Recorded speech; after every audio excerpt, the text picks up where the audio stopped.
The call came just after 3 a.m. Nurse Kawabata had been on shift for 6 years at Utsunomiya Prefectural Hospital.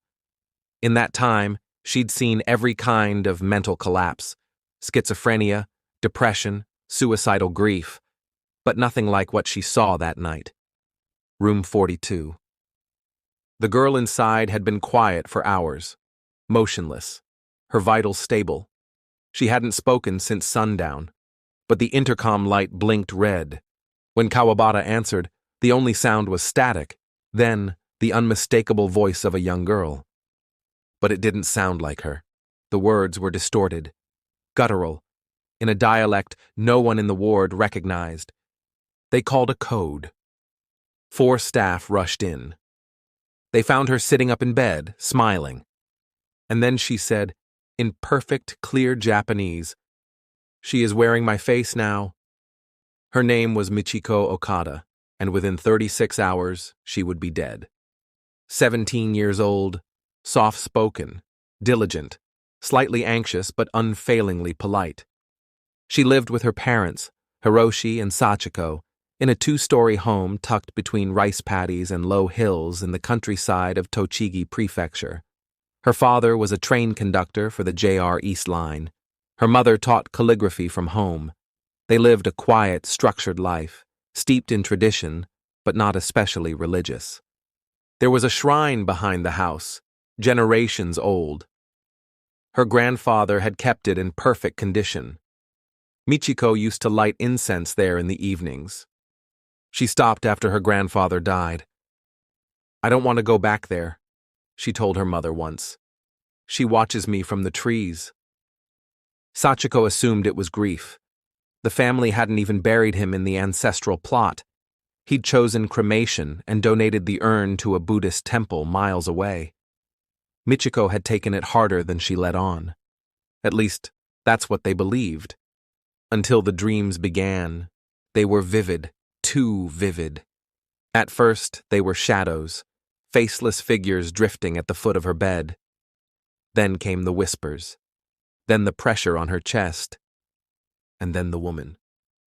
"I couldn't see her face," Michiko told her mother, "but I knew she was smiling." She started sleeping with the light on. Then not at all. She lost weight, skipped meals. Her hands shook when she tried to eat.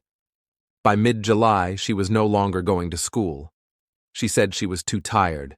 She said she was afraid. "She won't let me leave the house anymore," she whispered once. Sachiko tried to reason with, took her to the doctor. The results were normal. No fever, no virus, no sign of illness. The family physician suggested stress, teenage pressure, maybe even early signs of dissociation. He prescribed rest and nutritional supplements. That night, Sachiko heard her daughter chanting in her room. Low, rhythmic syllables, like a mantra. When she opened the door, Michiko was asleep on the floor, curled in a fetal position, her fingertips stained black. On the walls were words, scrawled in charcoal. "She follows me through mirrors." Things escalated quickly after that. Michiko began avoiding reflective surfaces altogether. Mirrors were covered, the windows draped. She stopped wearing her school uniform, saying it felt wrong against her skin. She began to smell things no one else could: rotting meat, smoke, sulfur. She begged her mother to check the stove every hour, said she could hear something humming beneath the kitchen floor, said it called to her when no one else was around. Then came the scratches. Small, shallow lines appeared on her forearms. At first, they looked like accidental scrapes, then deeper, symmetrical, as if etched by a careful, deliberate hand. But she had no access to knives. When asked, Michiko said she didn't do it. "She does it," she whispered. "Who?" her mother asked. And Michiko answered, "The one who looks like me." The family priest, a retired Shingon monk, visited the house at Sachiko's request. He walked through the rooms, muttering sutras, casting salt in the corners. He spoke with Michiko privately. When he emerged, He looked shaken. "She speaks in tongues," he told Sachiko. "Ancient Japanese. Not modern. Obscure Buddhist terms. Esoteric ones." He asked where she could have learned them. Sachiko said she had no idea. That night, the house cat died. No sign of injury, just collapsed on the tatami mat in the hallway. Michiko stepped over it on her way to the bathroom and did not react. When asked the next day, she said she didn't remember it being there at all. By August, Michiko was admitted to the psychiatric wing in Utsunomiya under supervised observation. She had stopped speaking, refused food, spent long hours staring at the far corner of her room. Nurses noted that she blinked less than once every 30 seconds. Doctors diagnosed her with acute catatonia. They started her on benzodiazepines and sedatives. She did not respond. Then, one night, she began to hum. Softly, then louder.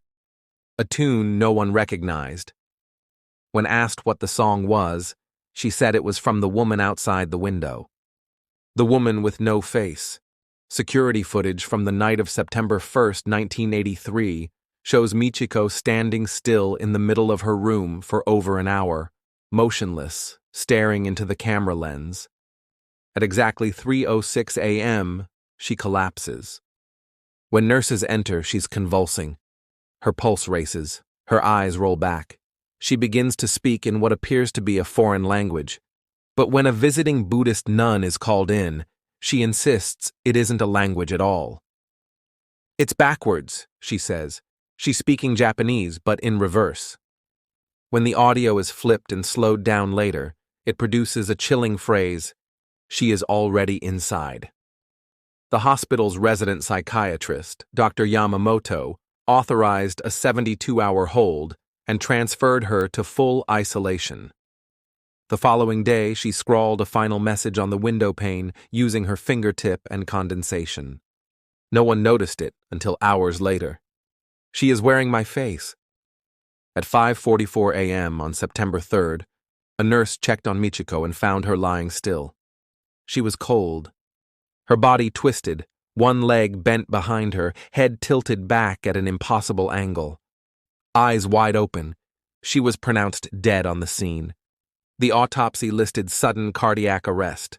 No prior heart conditions, no medication interactions, no explanation. The Okadas held a private funeral. No photos were allowed. Her cremation was delayed for weeks due to investigations. One strange detail noted in the hospital report: a dark smudge on the inside of the room's mirror, finger-shaped, as if someone had pressed against the glass from the other side. It could not be wiped off. The wing of the hospital where Michiko died was shut down in the early 2000s. Renovations were scheduled, but multiple contractors refused to work in room 42. One was quoted as saying, "Someone keeps turning the lights back on." In 2006, a journalist visited the abandoned wing while researching a book on paranormal phenomena in Japan. He left within 20 minutes. Later, in a radio interview, he said, "I thought I saw someone standing in the corner of the room, but there was no face, just a blur, like static on a television screen." As for the Okadas, they left Tochigi soon after. No forwarding address, no family registry update. It's as if they vanished. But locals still speak of the girl, and of the face that sometimes appears in reflections, just behind your own. Not smiling, not blinking, just watching, and if you see her, don't look away, because she's already inside. Thank you for listening to The Lantern's Tale. Subscribe for more true stories, if you dare.